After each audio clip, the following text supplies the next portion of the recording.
Good morning, everyone. I'm Dr. Steve Stites, and today we're bringing you a special Encore presentation of one of my absolute favorite episodes. Right now, our team is working hard behind the scenes to bring you more incredible stories when our live program returns in September. And if there's an urgent health update, we'll be here to bring it to you first. But for now, sit back and enjoy this Encore presentation. And remember, faith, hope, and science.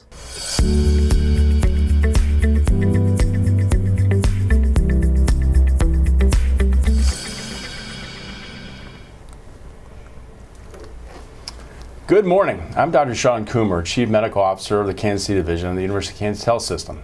I'm also a transplant surgeon. Welcome back to Open Mics. It's the first Wednesday of the month, and that means Show Me the Science. April marks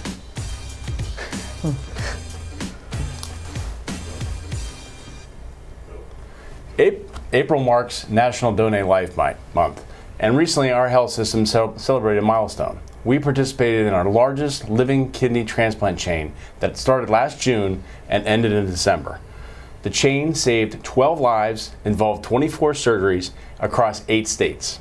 You might ask, how is that possible and how do you do that? We're going to show you the science. We have an impressive panel joining us here in the studio today. Dr. Diane Sibrick, Medical Director of Kidney and a Professor of Nephrology and Hypertension at the University of Kansas Health System. Jamie Bartley, Director of Nursing here at the Center for Transplantation, and Samantha Brenner, one of our living donor nurse coordinators. Thank you all for being here. Yeah, glad to be here. Good morning. And welcome to our guests joining us virtually. Dr. Michael Reese is the transplant surgeon and CEO of APKD, the Alliance for Paired Kidney Donation.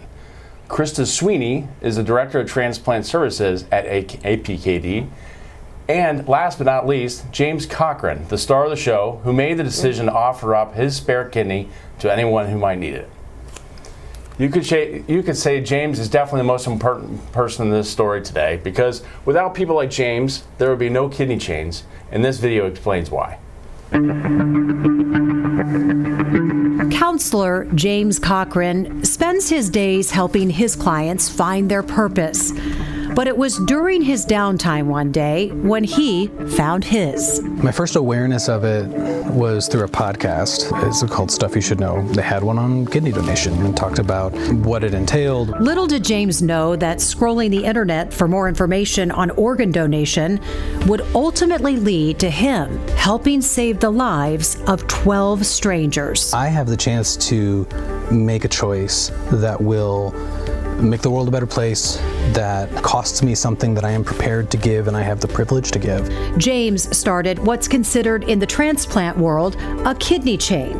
It takes someone like James, a perfectly healthy person stepping forward out of nowhere, wanting to donate a kidney, setting in motion a chain of kidney transplants, in this case involving 24 people across 8 states.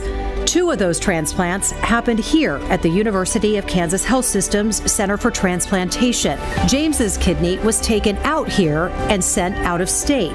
He is considered the altruistic donor in the chain because it was his kind act that started it all. It was an opportunity to really honor the value that every life matters, even if it's not a life that I'm aware of. James doesn't think of himself as altruistic. He admits he got something out of it too. I feel a measure of satisfaction. I feel a measure of pride. I can say that I have been able to do something that not everybody has the chance to do. He says in researching the role of kidney donor, he found out it's just who he is. We all are connected through this humanness that we possess. It always felt very aligned with the kind of person that I want to be and the way that I want to live in the world. A world where we're linked together in some way, like the chain James helped create. James, welcome to the show. In full disclosure, I may have been the surgeon that took your kidney out. You might remember that. But I really want to thank you for your willingness to donate. You wound up helping 12 people. Not just one, but how do you feel about your decision now to spark this chain? Great, I guess. It's occurred to me, we did I was in for the morning medical update a couple of weeks ago, and there were 24 surgeries, including 11 other donors. I'm really excited to hear folks talk a little bit about like how the chain works and how the those sort of matching algorithms and all that stuff come together, because I increasingly feel like I was just one part of this puzzle, and just really grateful to be able to be a part of it. Yeah, you were the first match to start that puzzle being put together, absolutely. And we'll talk a little bit later with the team to help with that. So your surgery was back in June of 2024. How do you feel today? Is this how you expected you would feel physically and emotionally? I feel great. I'm sort of just, steadily increasing in terms of like bringing my energy levels back up to pre-surgery levels. I think I anticipated that it would increasingly feel like, something that I did one time. And that's, I think increasingly that feels like the past month has been the most I've paid attention to it. Just with, a couple of interviews with the team here. So yeah, it's just, in the grand scheme of things, it is I feel like a relatively low impact thing on my life. So studies have proven that living donation has many benefits over deceased donation. A living donor increases the lifespan of the recipient by about 10 years. Recipients enjoy greatly improved health and quality of life. Living donation also shortens the waitlist time for recipients, and a living donor actually offers better outcomes on that donation. Dr. Sibrick, expand more about that last point, better outcomes. Mm-hmm. I can tell you a deceased kidney doesn't always start working immediately, but whereas a living kidney tends to kick in right away. What's the impact that has on that patient, and when do we start waiting for that kidney to start working post-transplant? So, the patients that get deceased donors it's pretty frustrating. A lot of these people have waited years to get a kidney transplant, and then they get a deceased donor and it doesn't function right away, so there's some frustration and disappointment waiting for that kidney to kick in. Mm-hmm. So from your perspective, what are other medical benefits of a living kidney or deceased donor kidney? Well, when I evaluate kidney transplant recipients, I always tell them I wish everybody could get a living donor kidney. They work right away, they function better, they last longer, they even have less rejection than a deceased donor kidney transplant. In addition, living donation can provide or have an avenue where people can actually avoid dialysis altogether, because you can get a living donor kidney transplant before even starting dialysis. Mm-hmm. So on average, a living donor kidney compared to a deceased donor kidney, how much longer do they last? Approximately about 10 years longer, but I had a patient one time who got a kidney from his father, and he had his kidney for 38 years, and it was still going. So yeah, pretty incredible. Mm-hmm. So there are more than 100,000 people on the national transplant wait list, of which 92,000 are waiting for a kidney. That's a vast majority of people who need an organ. Jamie, you work with our patients. What are some of the leading drivers or reasons patients need a kidney? Sure.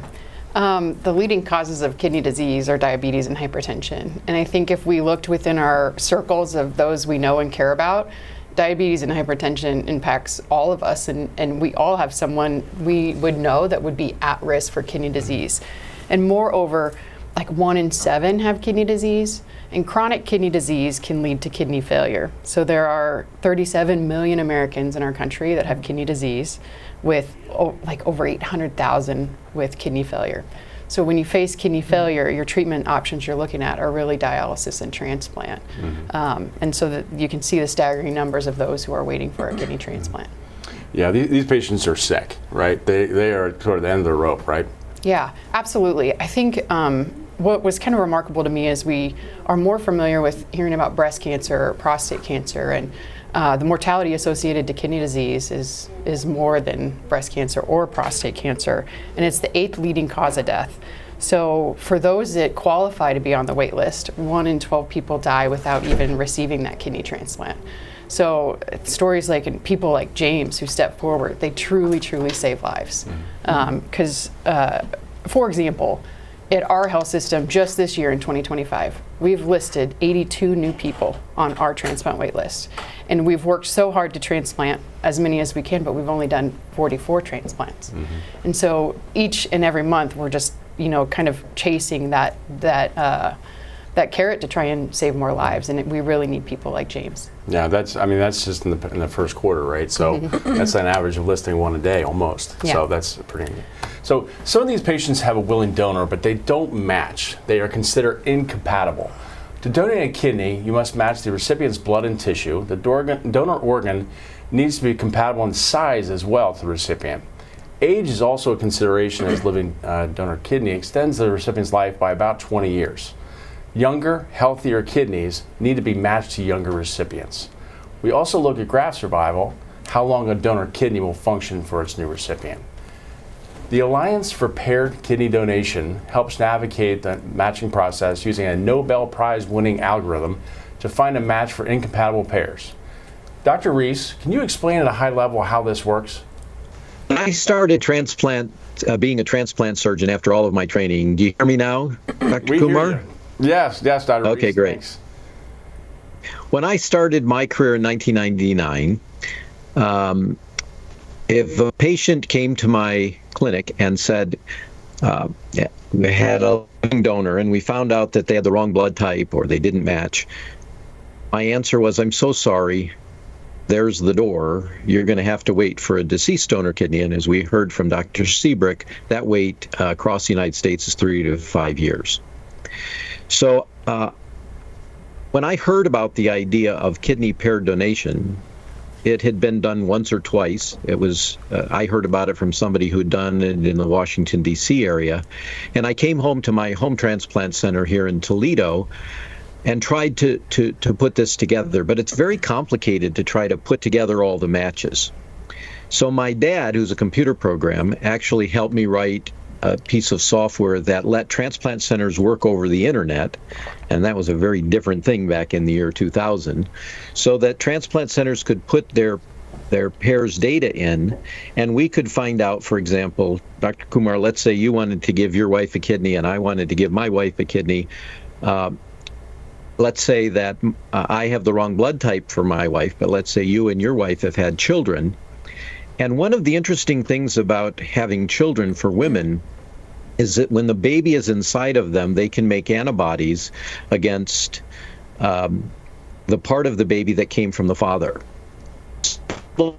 Antibodies, while they don't attack the child, they do attack a future kidney. So one of the ways paired donation really helps is it helps women who are not able to receive kidneys because of pregnancy more frequently than men receive a kidney. So essentially what happens is, again, let's say you want to give your wife a kidney, I want to give my wife a kidney, but we're not able to. Paired donation allows me to give your wife a kidney and you to give my wife a kidney so that we could do a swap. But let's say you're a really nice guy and I'm not such a great guy. And on day one, you give my wife a kidney. And on day two, I say, my wife got a kidney, thanks. And your wife never gets a kidney. So that would be really bad because your wife didn't get the promised kidney. But it would also, it would make it so that she lost you as her person who was willing to give a kidney so she could receive one. So until 2004 or 5, we never did that. We always did these transplants at the same time. And it was about that time that I met Alvin Roth, who's a Nobel Prize winner, who suggested that if somebody wonderful like James came along, who said, I just want to give my kidney to help somebody, that he could give his kidney to my wife. And then if something bad happened and I chose not to do this or I wasn't able to do this, you would still be there to help your wife. We could put you back into the pool and find an alternative match. And that beautiful idea has now gone on to help 20,000 people receive a kidney transplant. Yeah, those are just incredible numbers. And thank you for explaining. The simplest of this is the paired donation, just the swap. But then it becomes so complicated when you talk about these growing chains. So, Krista, can you help us understand how does finding a match for one person grow into a chain? Yeah, sure. So what we do is the algorithm helps us with determining the quality match, the best match. age, the HLA, the proteins that are essential for kidney exchange. And so once we do that, it takes almost an orchestra. People have to come together. We get on these planning calls, and we do it piece by piece. So, James started this chain, and the algorithm found the next 3 links. So James gave to a recipient who had a participating donor willing to donate, and that donor, the system found the next recipient. And so we kind of did it in chunks. And what's beautiful about this is the coordinators get on, and there's a lot of work done on the coordinating level. They have to look at a donor that isn't their donor, their medical record, their CT images. They go to committee, that gets approved, and then we come together and start talking about things like, when are we going to send a blood kit? What is an OR day? All of those pieces that have to come together between 2 different centers. And so we do something called bridge donation and advanced donation. So a bridge donor is someone who is their recipient already received, and they've given a promise to pay it forward multiple weeks later. And that is essential because a lot of the pairs that enter into paired exchange are husband and wife or parents, and maybe they are one another's support person. So that gives them time to heal and support that other person before donating. That did occur in James's chain, as well as we had a couple of advanced donations that occurred as well. So that is when a donor says, now's a good time for me to donate, and I trust the next person is going to pay it forward. So I'm going to go ahead and donate, and my recipient, my loved one, is going to receive their transplant a little bit later. And so we chunk these, and the algorithm in the system then, as these pairs are entered, we find the next chunk and the next chunk until we simply cannot find another person that matches the next donor. And then we pay it back to a wait list. So James, in James's situation here, he donated, and then we created this beautiful chain, and it ended back at Kansas in his community with a wait list recipient. So that's the short end of it. No. Didn't sound so short, so easy. But thank you for bringing us through that. We're going to meet one of those living donor coordinators in just a minute here that did a lot of that work and puts up in my schedule a lot for many years. So you mentioned James, Krista. He's been on the top of the show. He's what we call an altruistic donor, and he sparked this chain. Why is someone like him so critical for these types of matches? Oh, James, you're essential because you are not tied to a specific recipient. And so your kidney can really just go to anyone that you match to. And so the algorithm looks at things like sensitivity. And so it prioritizes people that are highly sensitized. And you had several people in your chain that were also very difficult to match. And so when you're an altruistic donor, you are not tied to anyone specifically. So that gives us a lot of opportunity for matching in the system. Dr. Reese, it must be incredibly rewarding. You mentioned a few minutes ago that 20,000 kidneys, 20,000 lives saved. Please tell us a little bit more about how you feel about that. Well, all of us doctors become doctors so we can help save people's lives. And I've personally done about 1,000 kidney transplants, but academic medicine allows doctors to not only do things directly for people, but to come up and to create the future. And so the fact that now we have 20,000 kidney transplants is really rewarding to me, but as Krista explained, it takes a team and a symphony, and there's lots of different players in this. And I'm so grateful to the Nobel Prize winner. I'm grateful for your team at Kansas and our 50 transplant centers across the United States. But it really starts with people like James. And what I think the thing that's most rewarding about this is we came up with a way to multiply his altruism. When he gave, let's say, go back to the story of you want to give your wife a kidney, I want to give my wife a kidney. When he gives your wife a kidney, you weren't really quite as altruistic as James because you weren't willing to donate unless your wife received one. But as soon as James gives your wife a kidney, you become like James. You're willing to help anybody. And that gives us the flexibility to help the next best person in line when there are many people. And having that flexibility is what allows us to do this, as Krista explained, immediately, or to give it time. And the combination of time and this beautiful flexibility of only having to go in one direction and not having to do the reciprocal exchange of you and I swapping is what's really amplified this. And it gives me a lot of joy that James' altruism was actually passed to 12 different donors, and 12 people became as beautiful as he is. They were already beautiful people. They were willing to do something beautiful, but they became even more beautiful because of the amazing gift that James gave. Yeah. Thanks, Dr. Reese. And also thankful for your dad with the initial programming, right? Samantha, you're a living donor coordinator and you work with James. What goes into coordinating and how many patients are you handling at a time? Oh, a lot goes into the coordination. First, James has to start the process. He has to come in, be evaluated, seen by the whole team, get approved to donate. And then with an altruistic donor, we're always looking at, how can we do the most good? And in James's case, he was an O, which is wonderful. And we only had a couple of people at KU that were not compatible. So we might have been able to do like 2 transplants if we just kept James at KU.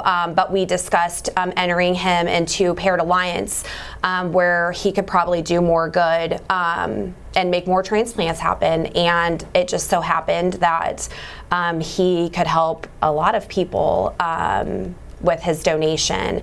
And then as far as my number of patients, well, anyone that has called to donate, has donated, wants to donate, the list is probably hundreds of people really in different stages. Well, thanks for what you do to keep us going straight on this. I appreciate it. So, Krista, we heard a little bit earlier from Dr. Reese. He mentioned a little bit about a break in a chain. What happens when that occurs?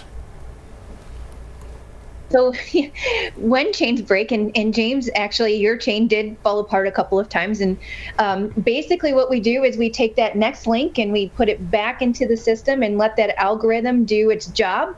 And we start fresh. So we'll, the next couple of links will, again, those coordinators will have to review the donor medical records, CT images, get a committee approval. Then we come back together and get on a planning call, discuss OR dates and cross-match kits, so the blood kits.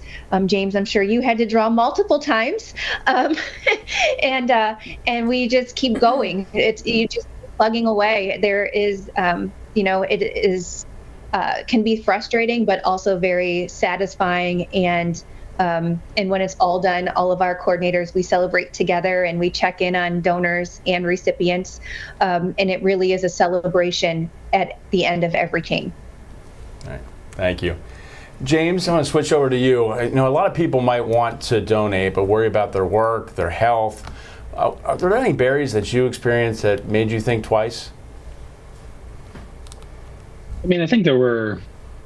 I thought of probably more than twice over the course of the whole process, but the Alliance does a great job. They have resources to help recoup like lost wages. They've got, one of the questions that I got all the time was, well, what if someone you love needs a kidney? And there's this sort of family pledge that you can, participate in, so that if someone really close to me ends up needing a kidney, they have like a different kind of access to that process than they otherwise might. So I don't know. I think that there's no changing the fact that like it's gonna represent challenge. Like there's no removing all the barriers. At the end of the day, you're still having a major surgery. But I think that is the throughout the whole process. I think I just was very well assured by all the people involved that this is something that I'm capable of doing. Krista, I'm sure that you all deal with tackling barriers like we do. How do you all in the Alliance tackle those barriers to donation? we don't give up. We keep going. And, some of our barriers that we see in the system are folks with high PRAs. Some of the barriers are when you have an unsuspecting DSA and we have a cross match that we didn't anticipate come back positive. And what you have to do is you keep going. You think about the greater good and you put that aside. You utilize the algorithm that is designed to find quality matches, and we just keep going. And I think the other thing that we've seen now is an influx of compatible pairs joining the system. So pairs that actually do match, but they're looking for a better match. And that has opened up additional opportunities for our harder to match folks. And our pool is growing regularly to also help combat some of those barriers that we've seen in the past. Dr. Reese, what work still needs to be done? Oh, that's a great question. There's lots of things for us to do.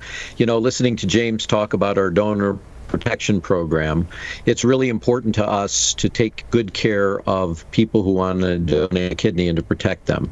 And obviously, James can't donate again. He can only give one kidney. And if, God forbid, anybody in his family ever needs one, we've come up with a mechanism now to be able to make sure that we can say thank you to the person in his family that he would have given his kidney to, but instead gave it to someone else. Because remember, when he created a kidney, when he started this chain, it allowed us to be able to end the chain.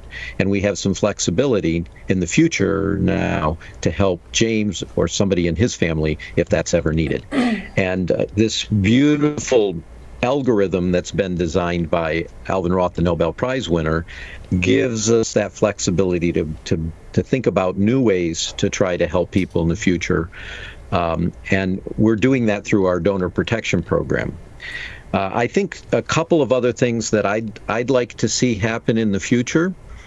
We're working right now to change the way we start chains. So James made this beautiful decision, but we have a lot of people. Most of the transplants we do in the United States, as Dr. Seabrook explained early on, come from people who've unfortunately died, and as their last act made the beautiful gift of giving their kidneys to try and help save somebody else's life. Right now, each of those kidneys helps one person. And when people like James used to give a kidney, their gift helped one person. So one of the things I'd like to do in the future is to have some deceased donor kidneys start a chain so that kidney could turn into many kidney transplants, just like James' kidney has done. And I'm pleased to say that the Alliance for Paired Kidney Donation has partnered with the United States military to do just that. So some people are able to participate in something called the Military Share Program, where one of the two deceased donor kidneys from the person who's died can be given to the U.S. military. The U.S. military is now offering those kidneys with the consent of the Pentagon to start a chain. And when the chain comes to an end, we give it back a living donor kidney to somebody at Walter Reed. So the person who's died has not only helped many people, but has helped one of our active duty military people. So that's something I hope we can grow and expand. So far, we've done 14 of them, and we've helped about 40 people. So it's helping almost 3 people for every deceased donor kidney. The next thing I'd like to see is right now, every country does their own deceased donor program, their own living program. But the truth is, some people are so hard to match, they need a needle in the haystack, and making the pool of potential donors as big as possible would really help them. So I'd like to expand this so that different countries can work together. Imagine Switzerland, for example. They have 8 million people in their country. That's smaller than my state of Ohio's population. Imagine if all 50 states, Kansas worked by itself, Ohio worked by itself. We couldn't put together this beautiful exchange that went across many state boundaries. Now imagine expanding that so we could work across international boundaries and help even more people. That's something that we're building. The Alliance for Paired Kidney Donation is now in 15 countries around the world, and we're building the pathways to try to make some of those connections. That's fantastic. Thanks for sharing that. Dr. Sibrick, in full transparency, you are an advisory board member for the Alliance for Paired Kidney Donation. Tell us why our health system works with the Alliance. Oh, that's pretty simple. First of all, the Alliance is the original or the oldest program that pairs living donors with transplant recipients. In addition, what I find is attractive about the Alliance, it's actually run by a transplant physician, surgeon, Dr. Mike Rees, who ran it, developed it, and understands transplantation. I also like the idea of this donor pledge that Dr. Reeds as well as James alluded to, where they help with lost wages, transportation, the family donor pledge. I think that's also really key for this program. Yeah. And that's why we participate. Yeah. Thanks for getting us involved. Yeah. We're here to answer your questions. Please send them in using the info on your screen. That includes the chat on YouTube or Facebook, or emailing the Medical News Network. Jessica Lovo is watching for questions from our community. Jess? Good morning, Dr. Coomer. Yeah, the first question is from Mary, and she just wants to know, how can we connect with the Alliance for Paired Kidney Donation? Just connect with them and find out more information about them. Dr. Rees? Well, you can connect with us by going to the internet and the web. We're at www.paired, PAIREDDONATION, so paired donation, but all one word, .org. And that's probably the easiest way to connect with us. Next question is from Jeremy. He wants to know, as a donor, what kind of health or lifestyle choices increase your chances of your kidney being a good match or more successful, or is it mostly genetics and blood type? Dr. Sibrick? Yeah, sure. It's the latter. It's genetics and the blood type that really matter. All Americans should be eating healthy, exercising, low salt, low cholesterol. But it's really the genetics, the HLA matching, and the blood type that matter. Lon has a question. Dr. Kumar, do you mind if I just add a little to that? Sure, absolutely. So I think one of the things that's important for the person who's asked this question is that the transplant community is very worried about donors. We want to make sure that everything goes great for them, and we invest a lot of time, energy, and money to make sure that this is safe. And it is very safe across the United States. It's now about only 1 in 10,000 people who die doing this, so we've made the operation very safe. But it's become safe because we put a lot of time and energy into making sure that people don't have any conditions that are going to prevent them from donating. So as Dr. Sibrick said, the matching is really about other factors, but it's also that we're really careful to protect donors to make sure that it's safe for them. Lon has a question for Krista. If all kidney transplant centers participate in living kidney donation, and how unique is the Alliance? So the Alliance is one of 3 registries in the country, and I think what sets us apart is our donor protections, as well as just our service that we provide. We're very transparent. We're very communicative with donors if they have any questions. And so we're always accessible and easy to work with. Dr. Rees, is there anything you'd like to add to that? Well, one of the cool new things we're doing at the Alliance for Paired Kidney Donation is letting donors have a little bit of say when they don't have somebody specific they want to give to. So, for example, we talked about Dr. Kumar wanting to give to his wife, and of course he gets to make that choice. But when James came forward, he just said, here's my kidney, you guys made the choice. And we'd like to put on the middle, choosing the person. So we're starting a new program called Community-Directed Donation, in which James might come forward and say, just like with our partnership with the U.S. military, I want to help somebody who served our country through the military. And now James gets some say in how we do that. So we actually, through our special algorithm, can make it so that James's wish to help many people but also to help somebody in the military can happen somewhere through the chain or perhaps at the end of the chain. Well, this has been a great discussion. Thank you so much to all of our guests. I want to get some final thoughts from our guests, and we'll start with the star of the show, James.